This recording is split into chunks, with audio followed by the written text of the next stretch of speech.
Olá, gente! Vamos então continuar o nosso conteúdo, né, de biologia celular. E hoje, então, a gente vai falar sobre as chamadas organelas citoplasmáticas. Bom, e o que são as organelas, né? Na última aula eu falei para vocês que a célula ela era formada por três estruturas básicas. Nós tínhamos aqui do lado de fora, né, a membrana plasmática circundando a célula. Nós tínhamos essa parte aqui em laranja, que eu chamo de citoplasma, que é o meio da célula, vamos dizer assim. E lá no centro a gente tinha o núcleo, essa estrutura mais arredondada, que guarda o DNA.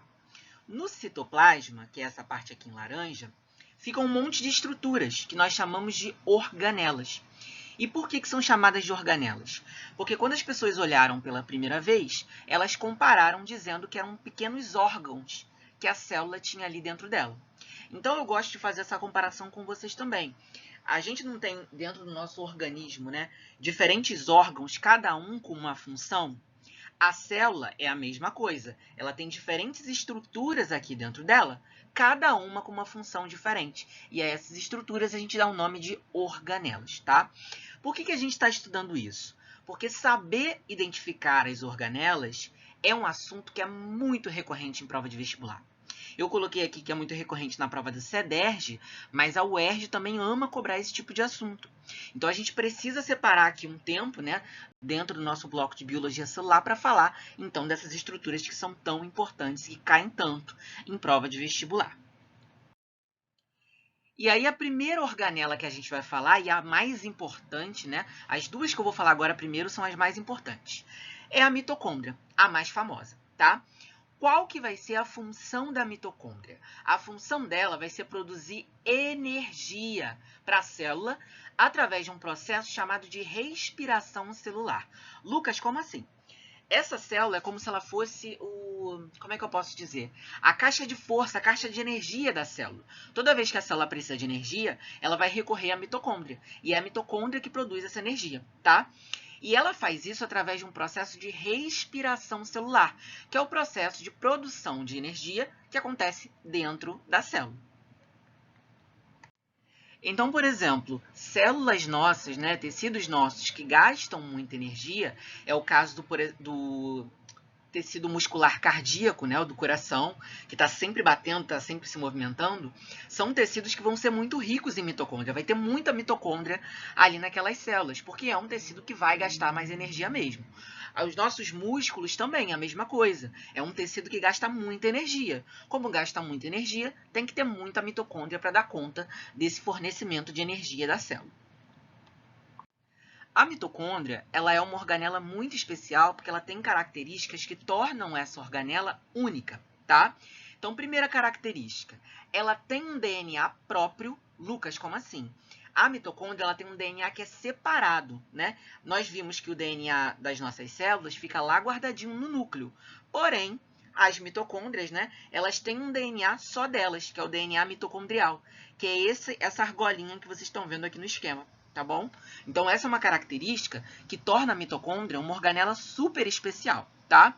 Uma outra característica da mitocôndria, ela consegue se duplicar sem precisar da célula. Então, diferente das outras organelas que só se duplicam quando a célula se duplica, a mitocôndria não. Ela consegue se duplicar sem que a célula se duplique, tá? Isso torna também ela muito especial, muito diferente das outras organelas.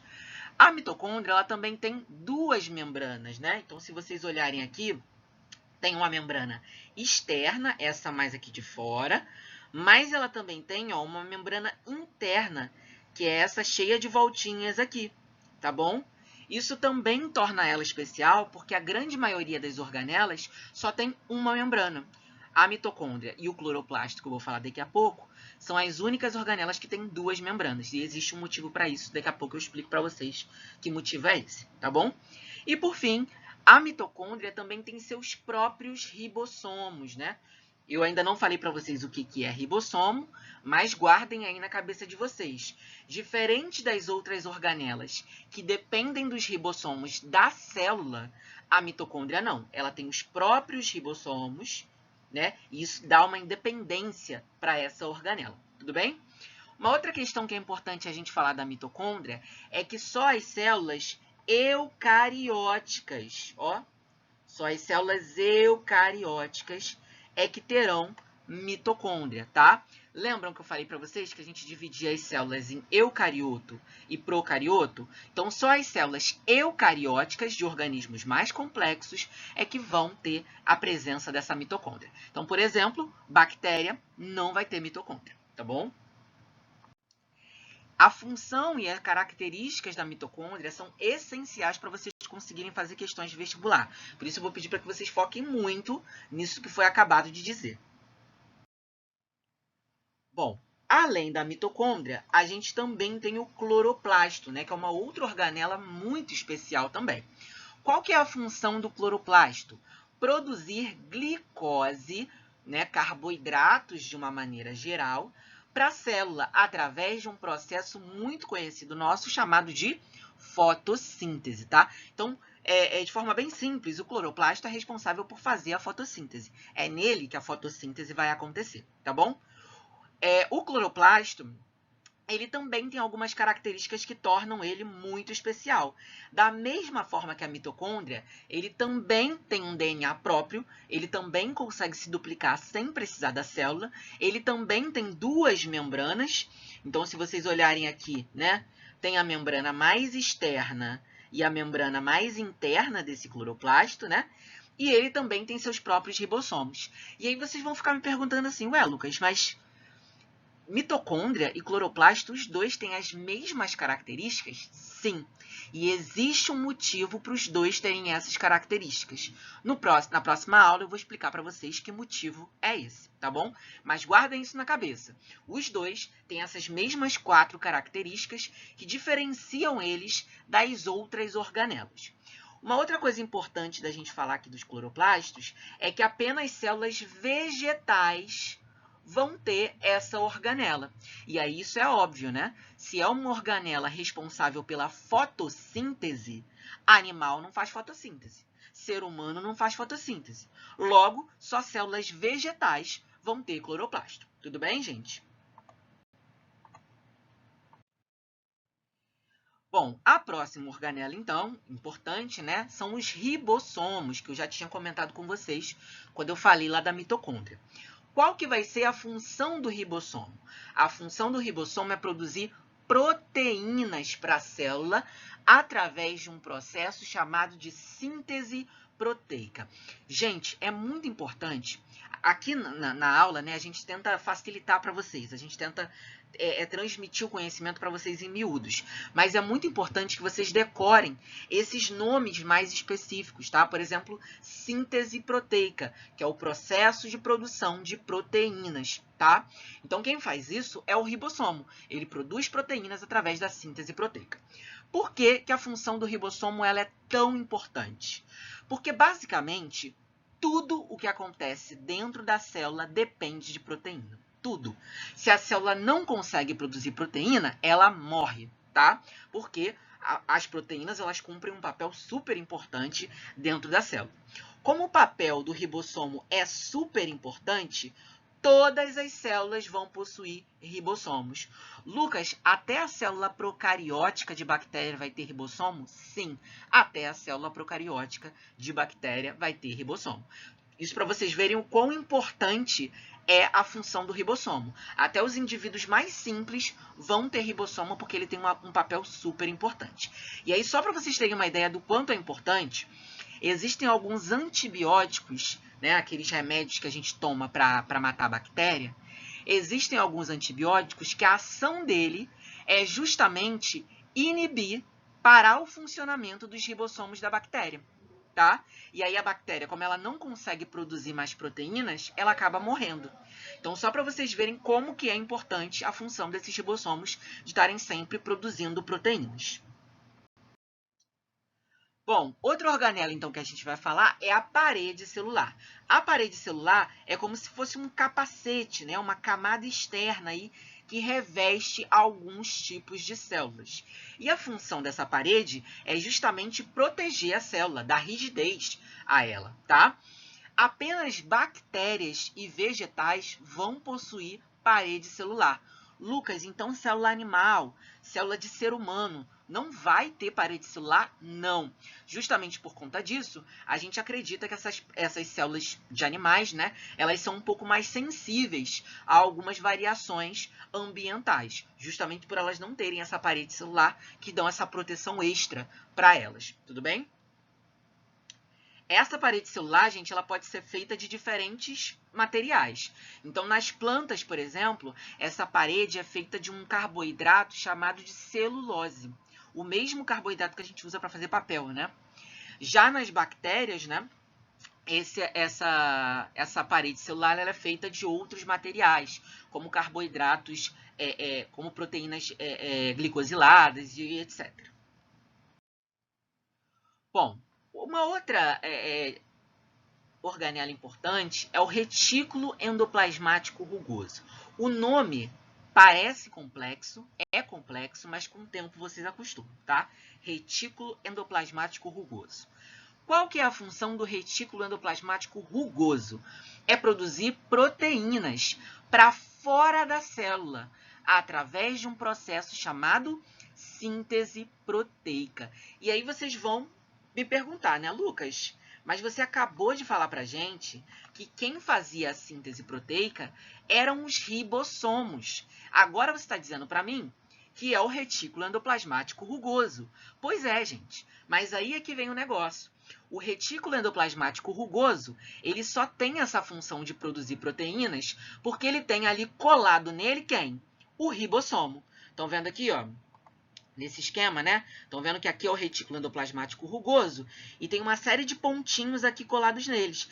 Esses pontinhos são os ribossomos. Então, o retículo endoplasmático rugoso e ribossomo têm funções parecidas porque, na verdade, um está associado com o outro, tá? Qual que vai ser a única diferença? O ribossomo, quando ele estiver solto, ele vai produzir proteínas para dentro da célula. Já o ribossomo, que está junto do retículo endoplasmático rugoso, ele vai produzir proteínas para fora da célula. Proteínas que vão ser exportadas pela célula. Tudo bem? Então, ele tem essa função de síntese proteica porque ele está aqui juntinho do ribossomo, colado com o ribossomo. Tudo bem? Bom, complexo de Golgi. Essa organela aqui, que parece um monte de saco empilhado, é uma organela que tem função de produzir, empacotar, de empacotar e endereçar as proteínas para fora da célula, tá?